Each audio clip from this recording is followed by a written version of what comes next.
এই যে গাইস দেখো নাজমুল যাচ্ছে। হ্যাঁ কি মামা কি করবা?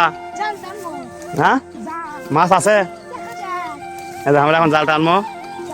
এই যে খরা মামা ওটা বসে আছে, এই যে আমাদের জাল এটা ভাদা। ওই যে গাড়ি টমটম থুয়ে দিছি, ওটি রাস্তার উপর টমটম থুয়ে দিছি। এই যে টমটমে ভরা মারবো না, আজকে আমরা মাছ মারবো। হ্যাঁ অবশ্যই দেখা যাক নাজমুল উঠছে।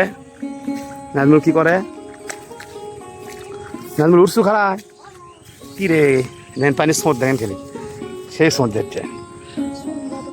জালত মেলা ময়লা পরে আছে, আমরা এখন জাল সাফ করছি।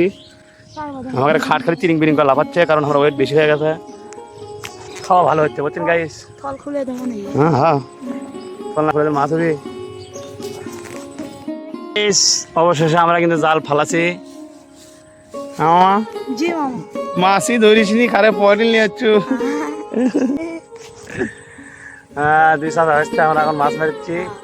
জুলফি তুই তো আলু না রে, তুই বুঝবো কি? দেখ মাছ মারার মজা, ও স্যার মাছ পাইনি, নাজমুল লিয়ে যাচ্ছি। তুই এখন থাক, সাথে ভাসতে মাছ মারছি, দেখা যাক কটি হয়। আর বেশি হলে তো আমরা অবশ্যই বগুড়ার আদা বাজার নিয়ে যাবো, আপনারা অপেক্ষা থাকেন আমাদের মাছ নেওয়ার জন্যে।